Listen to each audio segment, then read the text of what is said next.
Ya, jumpa lagi di video kali ini kita akan membahas mengenai digital forensik ya.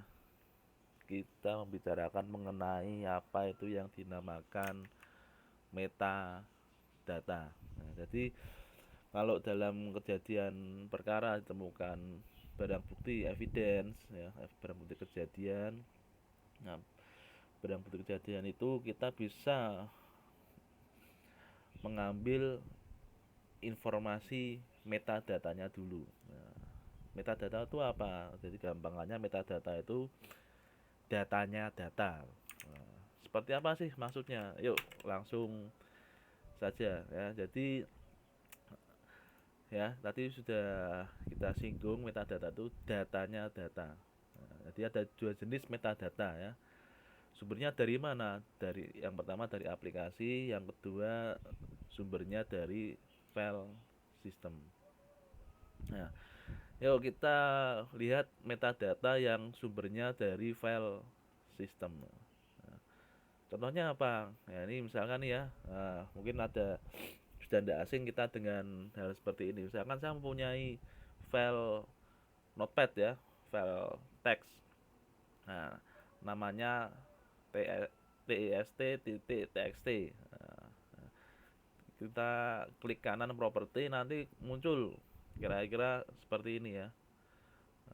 Lokasinya di mana ya, ukurannya berapa, dibuatnya kapan, modifikasinya kapan, aksesnya kapan. Nah, ini ada. Nah, ini adalah metadata yang dihasilkan dari file sistem ya, otomatis. Jadi kalau kita membuat file ya, otomatis kita akan dibuatkan oleh sistem datanya data yang isinya seperti log ya. Nah, oke, kemudian berikutnya metadata yang sumbernya dari aplikasi. Ya, ini misalkan kita membuat file Word dan Excel, ya, kita bisa mengubah nama author, organisasi, ya, kita bisa mengubahnya. Nah, jadi dalam misalkan di tindak kriminal, ya, misalkan ditemukan barang bukti software, ya, kita punya barang bukti data berupa dokumen software ya, kita bisa melihat dari metadatanya terlebih dahulu ya, dibuatnya kapan sih ya. Kemudian berikut ada beberapa contoh software untuk membaca metadata ya. Ya, ada Exif Tool, metadata to go. Nanti akan kita praktekkan ya. Ya, yang kita bisa mempraktekkan nanti bisa dicoba pakai software namanya Exif Tool ya. Ini bisa di-download dan diinstal. Nah, tapi kita akan memakai yang versi website saja. Ya, supaya kita sederhana yang tidak punya komputer bisa melihat prosesnya. Seperti apa sih metadata itu penggalian informasinya. Ya, ini kita bisa masuk ke halaman yang namanya metadata2go.com. Ya, nanti akan muncul ya, tampilan websitenya seperti ini ya. Nah, di sini ada keterangannya nih, find out which metadata information your file content ya. Jadi untuk mengetahui informasi dari isi sebuah file. Nah, caranya bagaimana nih? Ya, caranya sederhana saja ya. Saya membuat file tadi ya, test.txt pakai notepad dan diisi huruf A, karakter A. Kemudian disimpan dan di upload di sini. Ya, uploadnya gimana? Ini tinggal ada tulisannya, ini tinggal drag and drop. Nah, diseret, di drop di sini atau bisa milih klik ini, choose file, pilih filenya yang mana. Nanti kalau sudah berhasil diupload, nanti nama filenya keluar di sini. Nah, kalau sudah gimana? Nanti tinggal diklik start analyzing file. Nah, tinggal dimulai analisanya.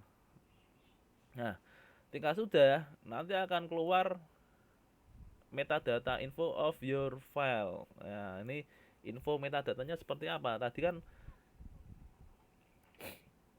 isinya dokumennya, isinya test.txt, isinya hanya huruf A. Ya. Apa yang terjadi di sini? Langsung memberikan info dari metadata ya. Nama filenya kelihatan, ukuran filenya, tipe filenya txt ya. Nah, kemudian encodingnya menggunakan ASCII. Nah, line count, nah, barisnya ada berapa? Satu. Word count, kalimatnya ada berapa? Satu. Nah, dan ini yang menarik nih, raw header ini kok ada angka 61. 61 dapatnya dari mana sih nih? Kok bisa dapat angka 61? Nah, jadi kalau dilihat ya angka 61 ya, tadi kan encodingnya menggunakan apa? ASCII. Ya, bisa dilihat di tabel ASCII. Ya, ini ada tabel kolom desimal, bilangan biner, oktal, heksa, dan ASCII. Ya, bisa dilihat ya, huruf A itu yang mana sih A? A ini isi dari dokumen ini.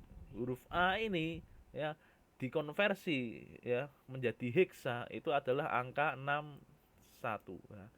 Jadi ini menjawab kenapa kok ini munculnya raw headernya kok 61, karena ini adalah huruf A ya, dikonversi dari ASCII menjadi bilangan heksadesimal ya. Oke, kalau ingin nyoba lagi ya silakan ketikkan huruf, misalkan nih ketikkan huruf A sama B. Nah, tadi A kan 61, kalau B berapa B? Yuk kita lihat ya.